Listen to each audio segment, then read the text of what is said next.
So, welcome, all three of you. Thank you very much. Congratulations, kudos. Thoroughly enjoyed reading what you've translated, so much so that I have two books, two copies of each of your books. And so I was joking that I'll probably read, one in the left hand and one in the right hand. I'll start off with something interesting I read during the pandemic. I was sort of trying to understand some of the aesthetics of literature, etc. And I came across one of the great Sanskrit theorists, Acharya Kuntak. And I'll quote him. He says, he asks a kind of a question, what is Alankar? And he also asks, what is the device of beauty in literature? These were the questions that were being asked prior to Kuntak. And he changed that and he asked the relevant question, Kim etat sahityam? What is literature? And with this one question, apparently there was a huge shift in how we understood literature in terms of the focus was from formalistic aesthetics to the essential question of literature. And basically, this fundamental question, what constitutes literature? So, just to extend this a little more, for the our discussion today, if I can ask, what according to the three of you, because all three of you have this sort of formidable body of work between the three of you, what according to you constitutes translation, and especially translation for literature, and what was it that in a way excited you and triggered your imagination when you came across the original text? So if you can start off with you, Fatima, please. I would say that I think it would be true for all translators. We all love playing with languages, and That's true. we are bilingual, definitely, and multilingual in most cases. So, living with different kinds of reading literature from different languages has been a norm for Keralites. Probably we have a very strong translational culture right from the. We've always had a very strong translation culture right from the beginning of the language. So while you're translating, you're aware that you're also doing a service to the language which actually taught you and actually inspired you to read literature from all over the world.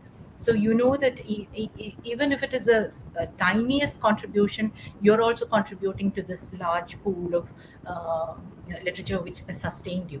So in that sense, I think a translation is what translation gives us. Though it is in comparison to the work that we do, probably it is underrated, underpaid most cases. Right. Yeah, which is the truth. And under I think undercredited as well in many cases. We get a lot of visibility now, but that was not the case with earlier translators. So in that sense, I think despite all that, if we continue with translation, I think all of us are quite aware of what we are doing. Even the tiniest contribution, we know that it is a tiny contribution, but it is an important contribution. Sure, sure. Nandakumar, if you could share, and also how you came across the text. I mean, and what was your first reaction when? Hmm, No, actually, see, this book was offered to Fatima for translation by yeah, Monet.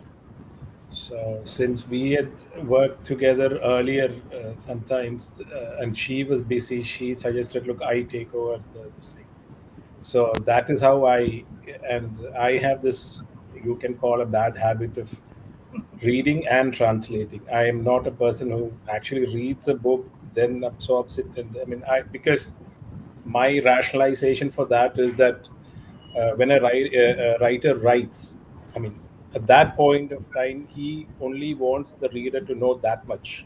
Okay, if I have the pre-knowledge of what is behind, my way of translation would be colored by that pre-knowledge, which I don't want to this thing, because I want to follow what the writer has done with the book. So for me, I start from the beginning and go to the this thing. All the books I've read, or all the books I've translated so far, I've not read none of them in the beginning to you know to get that knowledge. So everything sure. goes A to Right. Z and not Yeah, that's so interesting. One of the translators I admire is Gregory Rabassa. I think I shared that with you. And when he embarked on hopscotch, which is this sort of unusual structure he did the same exercise. He translated as he read, and if you read the translation, it's probably one of the best translations available. And then later, of course, he went on to do Marquis. So Yeah. the question, which I suppose I'll ask you subsequently, is revisiting, and how do you look at things like Boli Bhasha, Lok Bhasha, colloquialisms, other additions, etc. But that we could come to later. Ministry ji, uh, how did you come across the I text? started And off with, yes, I yeah, was visiting my parents back in 2018, and whenever I go, I work in UP. I'm an IS officer, 2003 right, batch. So DC books and modern books. Trivandrum is a favorite town. I grew up there, studied there. So when I went there, I mean, because usually I used to read a lot of vernacular literature, but then because of the state and all that, I couldn't. So whenever I go there, just browse through, and sometimes the book which is meant in your life journey will simply, your finger will stop there. There's some sort of a magic, which I think sure, all book lovers know that. So I ended up right, Purapadinda Pustakam. The name was so yeah, fascinating. I knew the Holy Bible, so Book of Exodus. So yeah. in 2018, I in fact read Purapadinda Pustakam, and I reached out to James because the email ID was there, and I translated it by October of 2018 itself. But then it stayed in my computer. I was busy with other projects. Hmm, hmm. So in 19, we again reconnected. We said, oh, we have got a book which is ready. Yeah, yeah. Both of us are so caught up. And then Hmm, by that time, I had got Anti-Clock Nirishwaran and Datta Bahar. hmm, So then I hmm, started out with Anti-Clock, and we got an offer for it. hmm, And, hmm. that is how the journey started. So Yeah, the text was very, very fascinating because every chapter begins with a biblical quotation. yeah, yeah. So it is very Hmm. fascinating and intellectually stimulating for me as a translator. The most beautiful part about the book is I read the book and then I translated. I didn't translate it on the go. Most Hmm. beautiful part is the protagonist, Henry, the total number of sentences he speaks in the entire 304 pages, if you just accumulate, it's like less than 1.5 pages. It's all his thoughts. So that is That's a true. very wonderful structure, and he Hmm. switches between the past, present, and future. So very, very intellectually challenging. So that's how I come. Yeah, yeah. Simply because of the nature of the book, I mean, there is a metaphor, and in the coffin, the clock, etc. That serves as a huge metaphor, and what he does with it, the way he deploys it. Again, one of our great literary, icons, Shamshur Rahman Farooqi Saab, who passed away last year, he said, ki, Allahabad uh, University. that's right, yeah, of course. And what he said is that in India, there is, whereas if, again, this is a broad generalization, but in Europe, if the reality becomes the myth or the mythak, then in India it's the other way around. And he gives a classic example, as you pointed out, of Allahabad, the city of Khushro, where he says Triveni. Everybody talks about it, but in actuality, as a geographical entity, it's not there. There are two rivers. Nobody has seen the third river. So again, the question for you is, how did you make this rupak of what James is trying to do with A, the coffin, B, the clock? Because for me, the clock was something, the book was in a way almost like the mechanism of a clock, the parts coming together and then the final whole. And then, of course, that entire polemics about time, etc. So if you can just touch upon that, because that I think was also the crux of how you get that across, how you combated that. Yeah, please. Yeah, very, very perceptive question, I would say. You've read the book in Right. different levels. They say that translation is an extremely intimate act of reading. Probably a translator reads the book much more closely than even the author, you know, True. because it's True. like a foster mother. I keep saying, you first you approach the book as a reader. You enjoyed the book as a Malayali reader, and enjoying all the nuances, the communist history, everything. So that was a very different Yeah. way of reading. Now, when I sit with a pencil and a pen, and then I have to connect, the seamlessness is the point. The Yeah. language, or the strength with which Henry speaks from the first line till the last full stop has to be the same. Now, that is a very tough task. So probably the science in it, if you read it, there's a lot of philosophy, science in it. Mm, Although quantum mm. physics is basically connecting theory of relativity and time, and my science background did help. Sure. So all Sure. these metaphors merging with the Christian spirituality inside, plus a wonderful, sense of humor, Yeah. self-effacing sense of humor. So Mm. I don't know about what Faruqi Saab said. He himself was a master of translation, Palace of True. Mirrors and all that. So I don't know so much into literary structure because I'm not a trained literary Yeah. person. I'm just a bureaucrat who parade into Yeah. literature. But I Hmm. do believe that in the intimate act of reading as a translator, you explore the depths and your dedication that what Nandakumarji said. I don't want the author's voice to be lost in my, I don't want to transcreate it. I want to be a channel or a medium as Yeah. much, with as much, faithfulness to the subject as possible. So in one way, for me, this is an act of self-effacement. I don't exist. I'm just a channel, you know. Yeah. It Yeah. becomes meditation. Sure. Sure. Fatima and Nandakumar, question about Delhi. Again, what happens in the book is, of course, the Kathavastu, the characters, the unspoken, etc. But it's also a wonderful tribute to Delhi in a way, and you can almost see the sort of ghost of Delhi in the shadows, as it were. What was interesting for me is how you managed to cull out the various histories of Delhi, which are, beneath the surface. We've all, got accustomed to listening to this one standard narrative.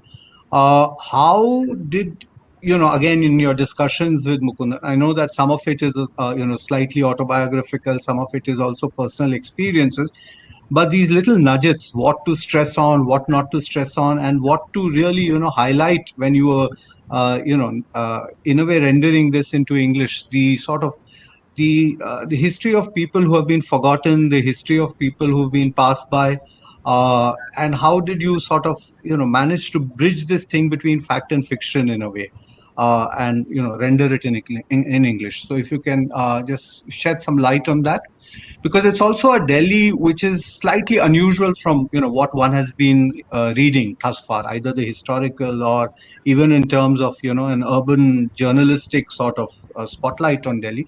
This is an unusual take on Delhi in a way. It is.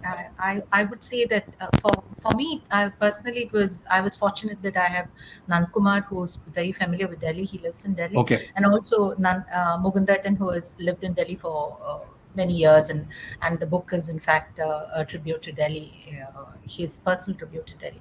What I find fascinating is that this is not the Delhi that we all knew about. Personally knew about. So this is a Delhi which is rendered from the ground, from people, ordinary people on the margins, and it's their lives which they are sort of impacted by the historical events which are narrated, which are not narrated directly as such, but it is directed from the narrated from the point of view of the people who are impacted by these political decisions, largely political decisions, and even triggered by political this thing. And what I find fascinating is that uh, this is a Delhi in which you're talking about the underbelly of Delhi, full of violence, full of communal hatreds and prejudices, and how they can manifest in times of conflict in an unprecedented manner or unimaginable manner. And this is exactly what is the contemporary take that we have to get from the book, and how it sort of predicts and sort of talks about sort of predicts about the kind of violence that we that were in sort of waiting for us in contemporary times as well. So for me, that is very fascinating. And Nandan, of course, knows a lot more about Delhi. So their conversations about the new Delhi that Nandan knows about, Nandan lived in, and the Delhi that Mogandatan would know intimately, but Delhi, of course, it is a changed Delhi that he talks about. That's not the Delhi with which he begins the narrative. It changes in True. the process. True. True. True. And I think Nandan Yes. would today. Yeah. Um, Actually, like she said, I've lived in Delhi from the 80s, so Delhi was not in any way unfamiliar to this thing. But what I found interesting was that, see, for the modern generation, um, when the book was being copy edited, Hmm. in one of the passages, he talks about wheat fields and cauliflower fields beyond, Yeah. Old Chandan. So copy editor said, "How can that be possible?" Correct. She hadn't, sort Yeah. of, she couldn't even imagine that there was a Delhi like that.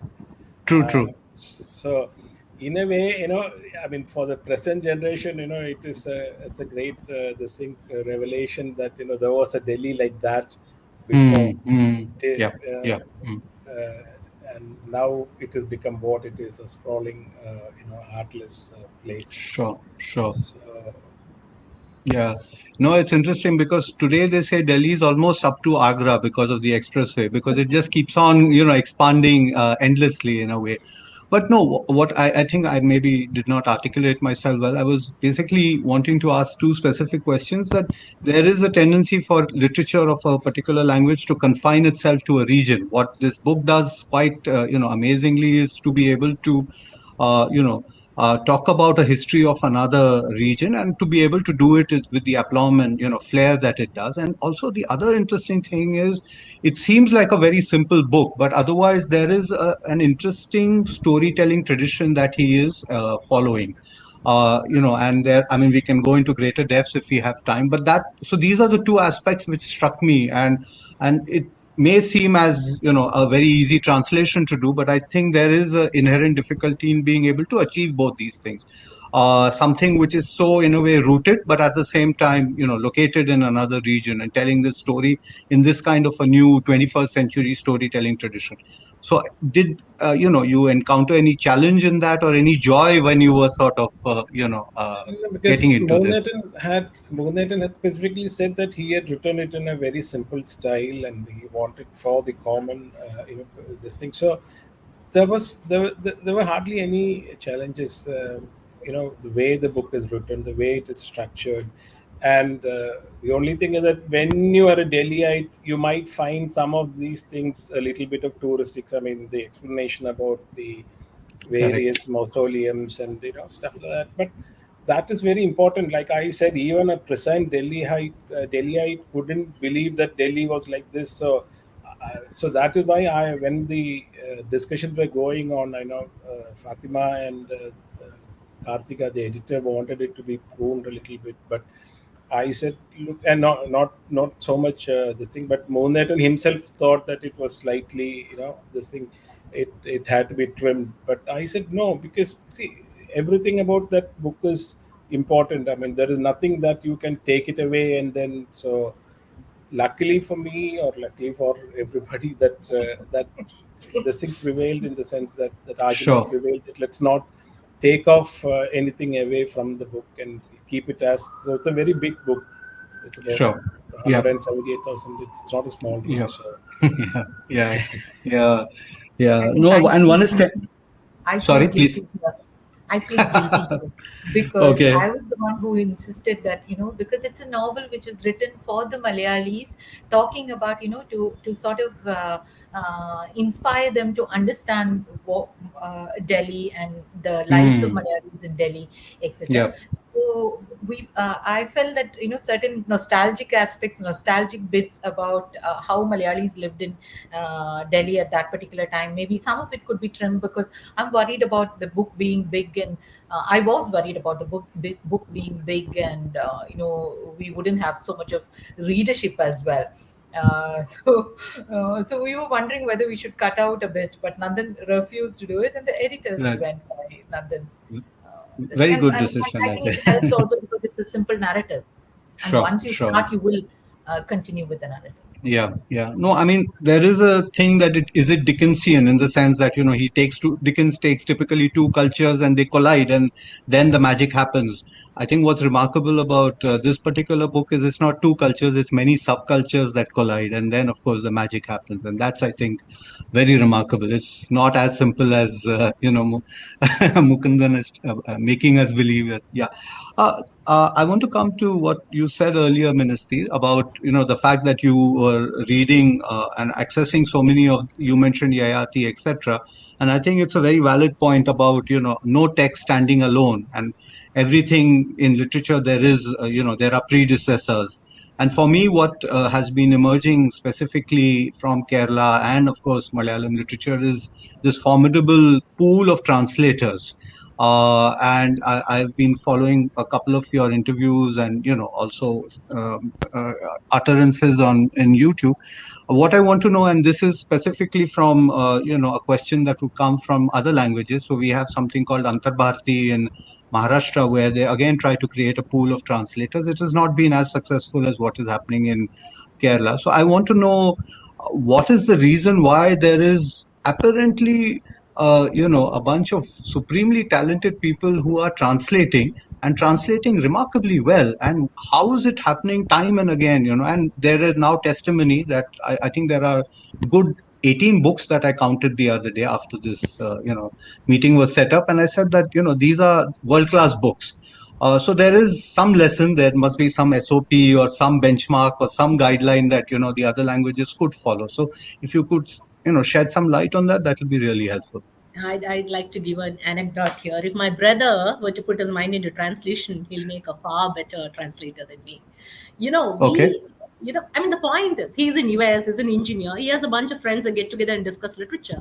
These guys, he has read much more books than me. I have a friend, she's a doctor, a neonatologist, Dr. Dhanya Lakshmi. She has read much more books. If she gets time, she can become a better translator than me. Kerala is blessed with people, irrespective of what we do. We just love literature. I mean, we were fortunate to grow up with Sahitya Varabhalam, and so across the globe. I think just like West Bengal and Kerala, whatever it is, I don't know. I thank God I'm a Keralite that way. Grew up with a love of words. So we don't lack people. Who are not gifted. Just a question of, I'm very, very sure you'll get 20 more translators next year. Sure. Like Fathima said, now with visibility, lack of talent is not there, lack of interest is not there. It's just that I think when it comes to translation, we are all like trilingual. Almost all of us know Hindi, English, Malayalam very, very well. Yep. And a lot of readers are extraordinarily perceptive and sharp. Yep.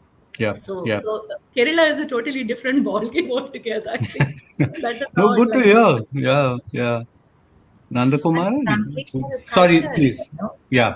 Translational culture as well. We have a very strong translation culture. So books are discussed, and literary culture as well. So books are constantly discussed in the public sphere. And with social media, I think it has gone a notch up as well. It's natural that, and we grow up, all of us grow up with reading translations. I've read translations. I've read Leo Tolstoy in Malayalam because I had nothing else to do at that particular time. Leo Tolstoy in Malayalam as well as in English. Right. So sometimes, the first language that you read in, Sherlock Holmes I read in Malayalam. So I can't, I don't like English Sherlock Holmes at all. So all these small nuances, small things matter, I guess, in the making of a translator, and also about the responsibility to the book. And as Ministry said, it's an intimate reading.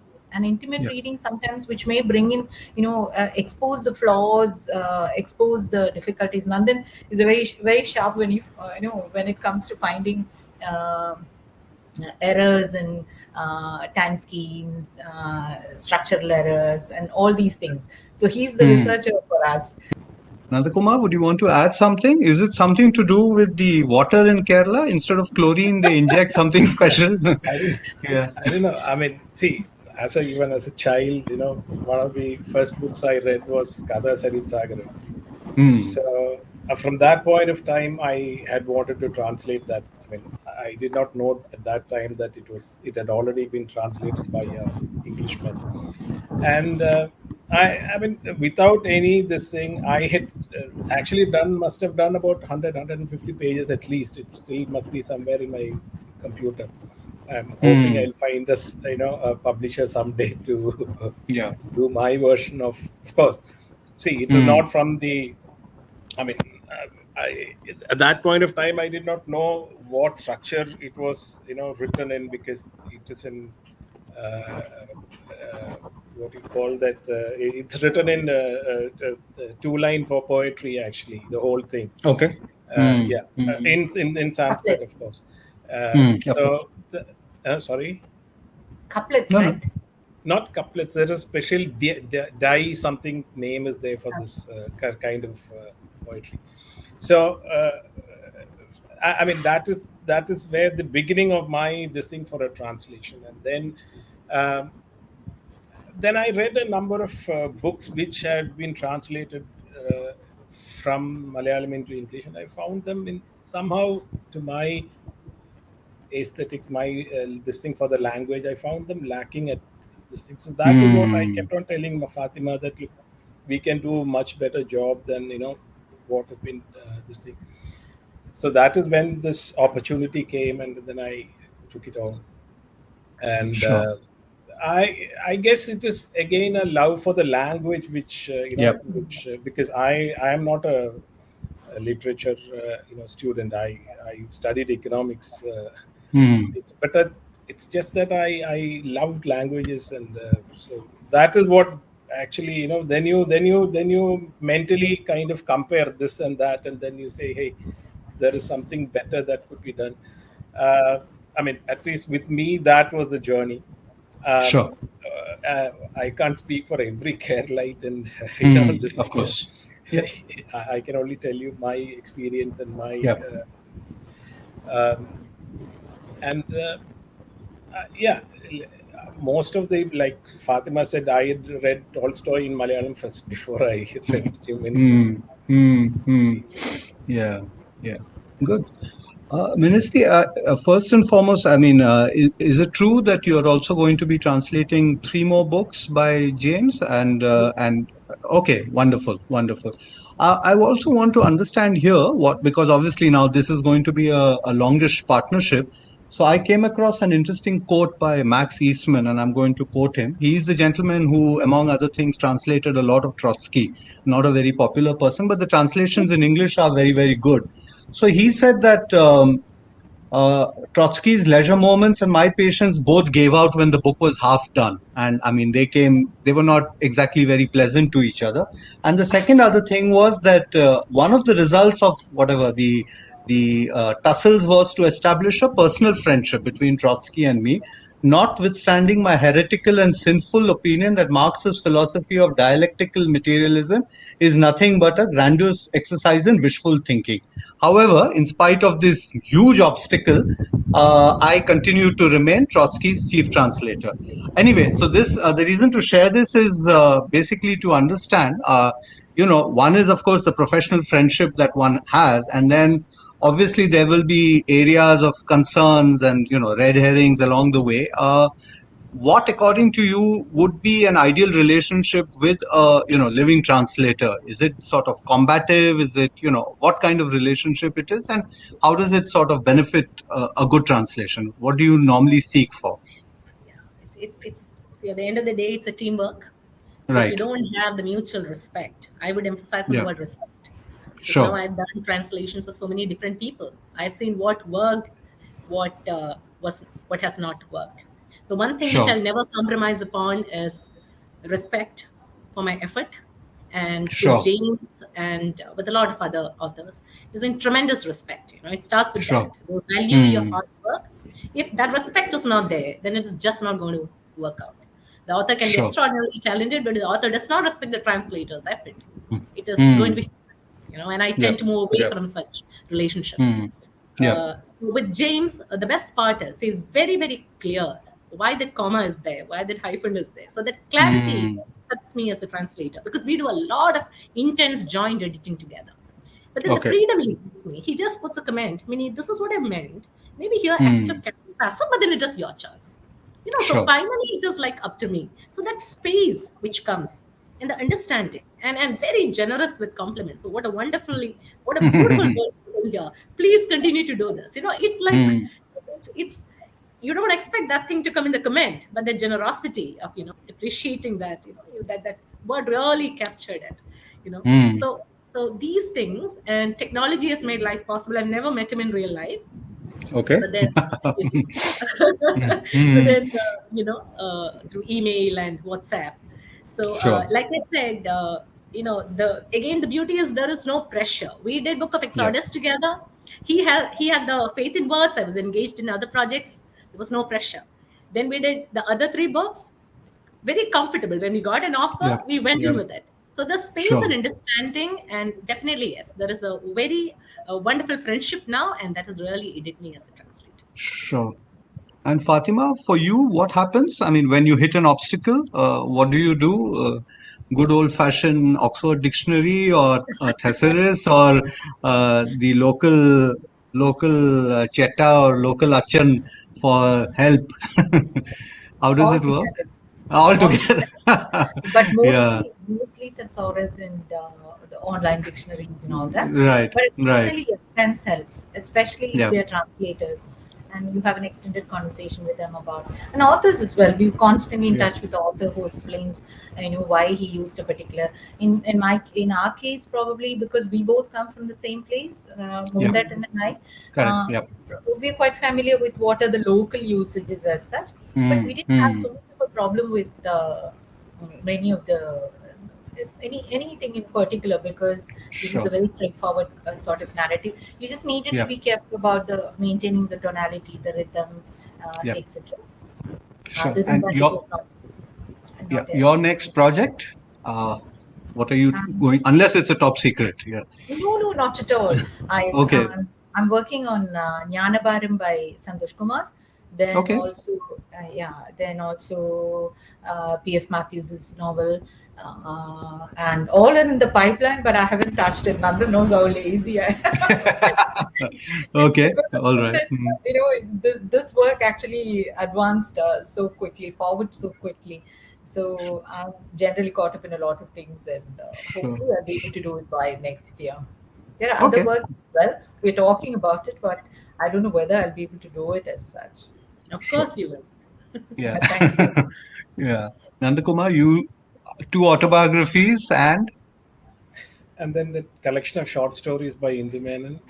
of course Now I'm working on a novel. I don't know if I'm allowed to to disclose. announce Okay. it. Fair So enough. Yeah. Yeah. yeah, Yeah. Yeah. but Fair enough. Yeah. it's a well regarded novel in Malayalam, which I'm working on it. Yes. Yeah. Why not? Yeah. Why not, Supposed Nandan? to. I think you should talk about that novel. Why not? I don't know. I have to talk to Elizabeth and ask her, permission. Like Right. Right. it, I mean, for one thing, the other one which I'm doing which I've done for Harper, they said no, don't reveal it yet. Right. So No. Fair I'm enough. not Yeah. Yeah. supposed Yeah. to. Yeah. So Yeah. And again, since a lot of readers across the country are curious to know, what is happening in the little magazines or new short stories, any new author that you have in the past 6 months, 12 months, just as a rasik, not as a translation project, but something, any new work that has excited you and enthralled you, and which probably 2 years, 3 years down the line, somebody may translate. So again, Ministry, you would like to take that? I'm working on Sonia Rafiq's House of Girls, Penkuttigal Oh, Divina. okay. That is just Right. released. No, because we had Correct. done Mm, yeah. Compendium together. We're already Right. halfway through. Yeah, I'm working on that. Sure. She's a Okay. brilliant Okay. writer. Yes. Fatima, anything that you've read recently? A lot of short stories, but other Okay. than that, I wanted one book I really wanted to translate was Sandhya Mary's Maria Verum Maria. I loved Yes. that book. But Yeah. then a Yeah. friend of mine also wanted to translate. So Jayashri, Mm. Of course. Yes. both of us wanted to do the same book. So Jayashri, Mm.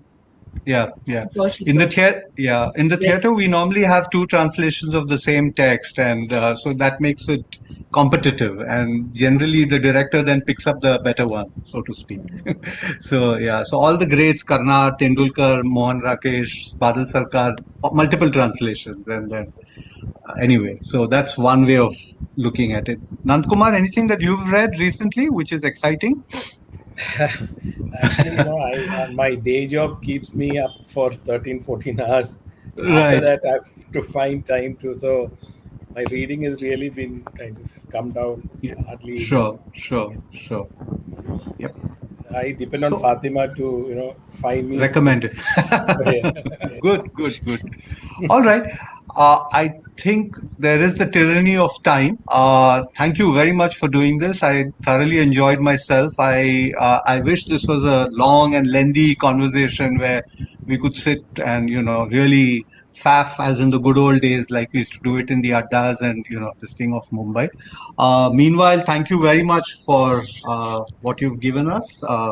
So all the best for this, and I hope many, many, many, many, many people read this, and I hope all the best for future translations and all the great projects that you've spoken about. Stay safe, stay happy. Thank you so much for the Thank you. opportunity. Thank you Thank so you. much. It Thank was you very wonderful much. talking to you. Talking to you as well, Ministry. Thank you.